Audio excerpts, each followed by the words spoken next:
নমস্কার। দুশ্চিন্তা এবং মাথা ব্যথার অপর নাম লজিক্যাল ডিসক্রিপেন্সি।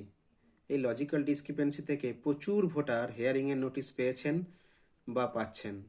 কিন্তু এই লজিক্যাল ডিসক্রিপেন্সি সংক্রান্ত সমস্যার মূল সূত্রপাত কোথায়? কি কি কারণে হিয়ারিংয়ের নোটিশ আসছে? কারা কারা এই হিয়ারিংয়ের নোটিশ পাচ্ছেন? এবং বিএলওর এক্ষেত্রে কি করণীয়? হিয়ারিংয়ের দিন কি কি ডকুমেন্ট সঙ্গে নিয়ে যাবেন? হিয়ারিংয়ে নির্ধারিত দিনে আপনি সশরীরে উপস্থিত হতে না পারলে কি করবেন? এই সমস্ত যাবতীয় বিষয় নিয়ে আজকের এই ভিডিওতে বিস্তারিত আলোচনা করব। তবে একটা অনুরোধ করব, আপনারা যারা চ্যানেলে নতুন তারা চ্যানেলটিকে অবশ্যই সাবস্ক্রাইব করে দেবেন এবং প্রচুর পরিমাণে লাইক, কমেন্ট এবং শেয়ার করবেন। তো চলুন, লজিক্যাল ডিসক্রিপেন্সি বিষয়টি কি এবং কিভাবে এলো এই ধারণাটি প্রথমে আমরা একটু জেনে নিই। আপনি এনুমারেশন ফর্মে যাকে দিয়ে লিঙ্কেজ দেখিয়েছেন বা ম্যাপিং করিয়েছিলেন, আপনার নিজের বা সেলফ হতে পারে পিতা মাতা, ঠাকুরদা ঠাকুমা, দাদু বা দিদা, তাদের 2002 সালের লিস্টে থাকা নামের সঙ্গে এখনকার অর্থাৎ 2025 সালে ভোটার লিস্টে থাকা নামের সঙ্গে রয়েছে অমিল। ধরা যাক আপনার বাবার 2025 সালের নামে মিডিল নেম আছে, কিন্তু 2002 সালে ভোটার লিস্টে নামে মিডিল নেম নেই। এইভাবেই পরেশচন্দ্র দাস থেকে হয়ে গেছে পরেশ দাস। আবার বেশিরভাগ ক্ষেত্রে 2002 সালে লিস্টের সঙ্গে 2025 সালের অর্থাৎ এখনকার লিস্টে বাংলা বানান এক হলেও 2002 সালের লিস্টে নামের ইংরেজি বানান আলাদা, যার ফলে কমিশনের যে ডেটাবেস, সেই ডেটাবেসে ইংরেজি নামের সঙ্গে এখনকার ভোটার লিস্টে যে ইংরেজি নাম, সেই নাম কিন্তু মিলছে না। এটা কমিশনের সফটওয়্যারের মাধ্যমে যখন 2002 সালের সিএসবি ফাইল যখন বাংলা থেকে ইংরেজিতে কনভার্ট করে নামগুলো, তখন সেই সময় হয়ে গেছে গোড়ায় গলদ, অর্থাৎ সেই সময় ইংরেজি বানানের অনেক ভুল এন্ট্রি হয়ে গেছে, যার জন্যই কিন্তু এই সমস্যাগুলো দেখা যাচ্ছে।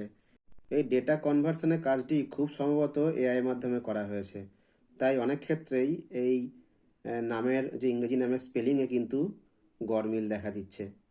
কখনো কখনো ডিএএস দাস বানানটি হয়ে গেছে ডিএএসএস।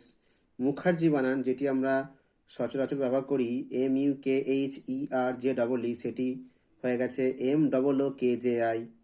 ওরাও বানান ORAON, সেখান থেকে হয়ে গেছে ORAO। পরেশ PARESH, সেটি হয়ে গেছে PARAS।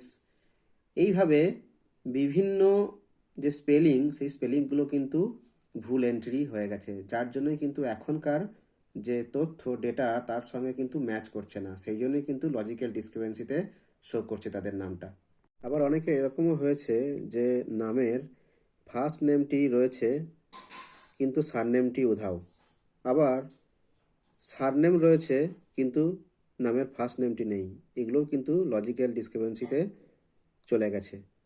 তো এই লজিক্যাল ডিসক্রিপেন্সির বিষয়টা প্রথমে একদম যে এনুমারেশন ফর্ম ফিল আপ চলছিল তার একদম শেষ দিনে কিন্তু রিভেরিফাই লজিক্যাল ডিসক্রিপেন্সি এর মধ্যে কিন্তু বিএলওর অ্যাপে শো করছিল। সেগুলি বেশিরভাগ ক্ষেত্রেই দু একটি কেস বাদ দিয়ে বিএলওরা নো অ্যাকশন রিকোয়ার্ড করে দিয়েছিলেন এবং সেটি দিয়েই কিন্তু সাবমিট করে দেওয়ার ফলে এই সমস্যাটি মিটে গেছিল। আবার ঠিক তার কয়েকদিন পর ডিসেম্বরের শেষ দিকে আবার রিভেরিফাই লজিক্যাল ডিসক্রিপেন্সি কেসগুলো কিন্তু বিএলও অ্যাপে আবার বেশ কিছু সংখ্যক ভোটারের নাম কিন্তু চলে আসে।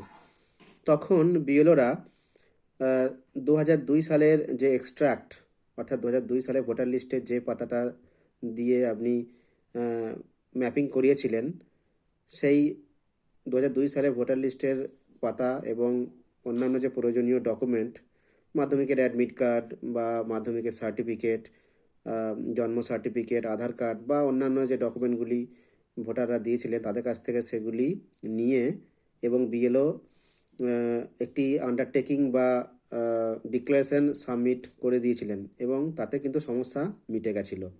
কিন্তু এখন বেশ কিছু ভোটারের নাম বিএলও অ্যাপের মধ্যে ডিসক্রিপেন্সি ইন ম্যাপিং এর মধ্যে কিন্তু ঢুকে রয়েছে। এই ধরনের ভোটারদের নামগুলি দুটি রঙে শো করছে। কিছু কিছু ভোটারের নামে রয়েছে গ্রিন কালারে, আর কিছু কিছু ভোটারের নাম রয়েছে সাদা এবং নীল রঙে। এই দুই ধরনের ভোটারদেরই কিন্তু হেয়ারিং এসেছে বা হেয়ারিং আসবে।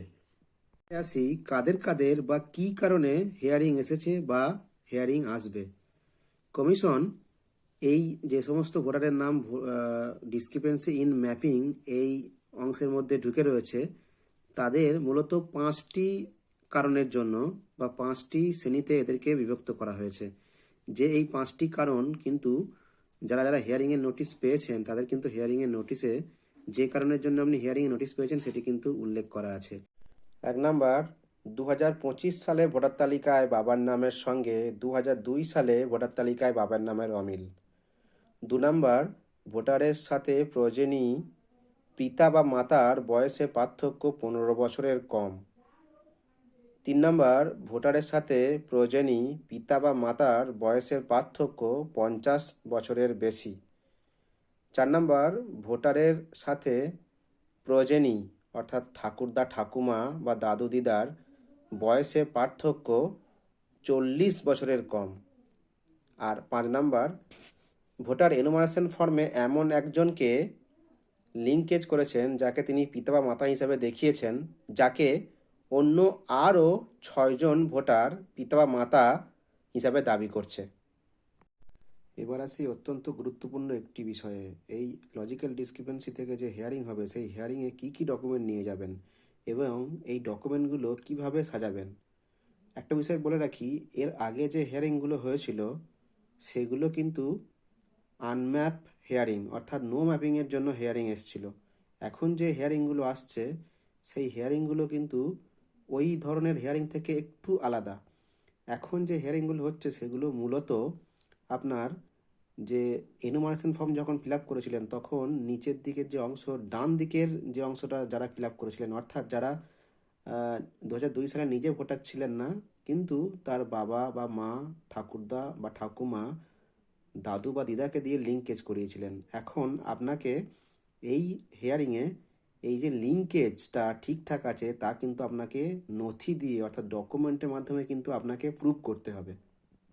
এখন আমি যে যে ডকুমেন্টগুলোর বলবো সেই ডকুমেন্টগুলো প্রত্যেকেই কিন্তু আসল কপি নিয়ে যাবেন, অরিজিনাল কপি, এবং সেই সঙ্গে এক সেট জেরক্স কপি, এবং জেরক্স কপিতে অবশ্যই নিজের সই অথবা টিপ সই কিন্তু দিয়ে নিয়ে যাবেন।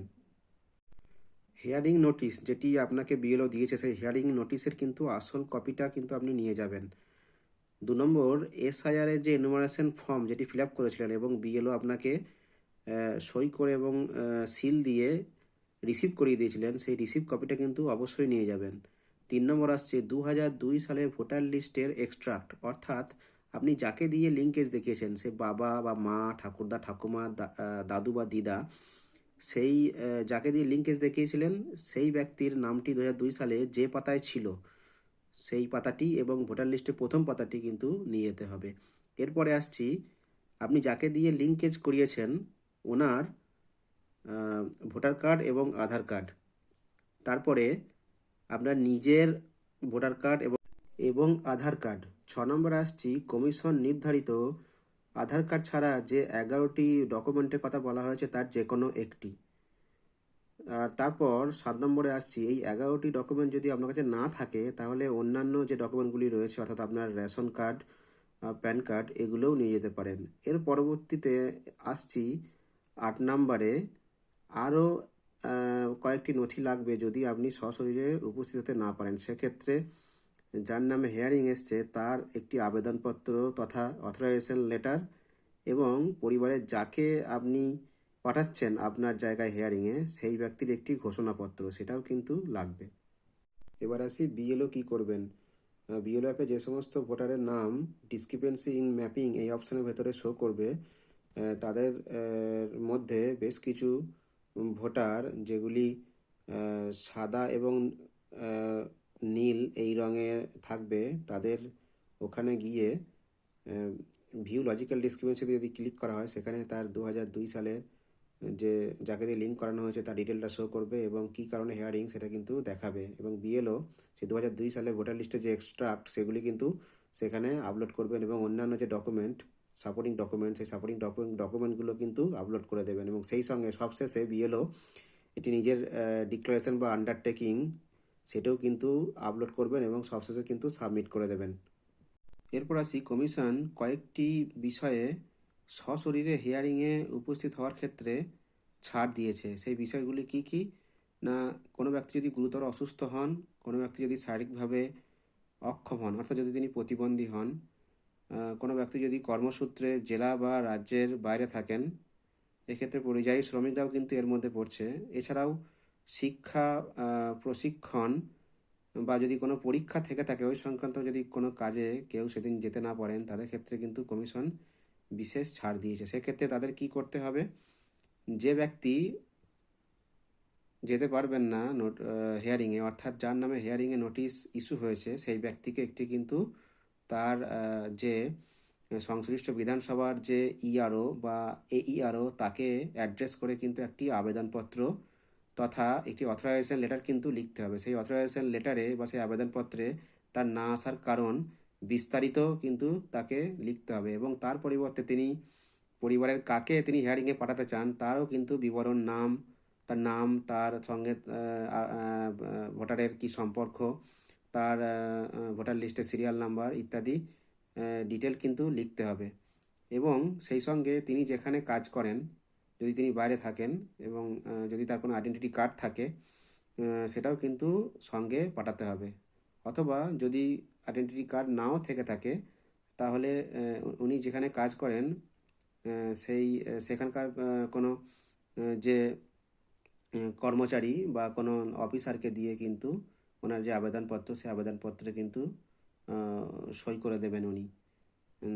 এবং সেই সঙ্গে পরিবারের যাকে হেয়ারিংয়ে পাঠানো হচ্ছে সেই ব্যক্তির একটি ঘোষণাপত্র কিন্তু থাকবে। সেখানে কিন্তু বিস্তারিত তার ভোটারের সঙ্গে তার কি সম্পর্ক এবং তার না আসার কারণ সেইগুলো কিন্তু এখানে লেখা থাকবে। এর একটি নির্দিষ্ট ফরম্যাট কিন্তু রয়েছে, তবে বিধানসভা ভিত্তিক কিন্তু ফরম্যাট একটু আলাদা রকম হতে পারে।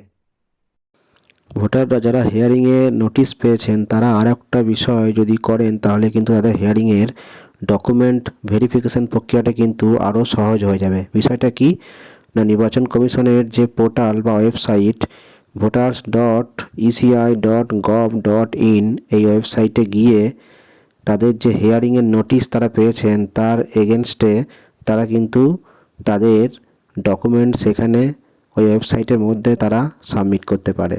ইসিআই পোর্টালে গিয়ে যে নিজের যে মোবাইল নাম্বার যেটি এপিক কার্ডের সঙ্গে লিঙ্ক করা আছে সেই মোবাইল নাম্বার দিয়ে এবং ওটিপি দিয়ে তারা সেই পোর্টালের মধ্যে ঢুকে তাদের যে হিয়ারিং নোটিশ, সেই হিয়ারিং নোটিশের যে রেফারেন্স নাম্বার দিয়ে এন্টার করলে কিন্তু ডকুমেন্ট সাবমিট করার অপশানগুলো কিন্তু শো করবে। তারপর সাইন এবং সাবমিট অপশানে গিয়ে ওটিপি দিলেই কিন্তু ডকুমেন্ট সাবমিট হয়ে যাবে। তারপর সংশ্লিষ্ট ভোটারের ডকুমেন্টগুলি বিএলও অ্যাপে document submitted by citizen against notice এই অপশানে কিন্তু শো করবে। আশা করছি বন্ধুরা লজিক্যাল ডিসক্রিপেন্সি নিয়ে কিছুটা হলেও অন্ততপক্ষে আপনাদের যে ডাউটগুলো ছিল সেগুলো ক্লিয়ার হয়েছে। সকলেই ভালো থাকবেন, ধন্যবাদ।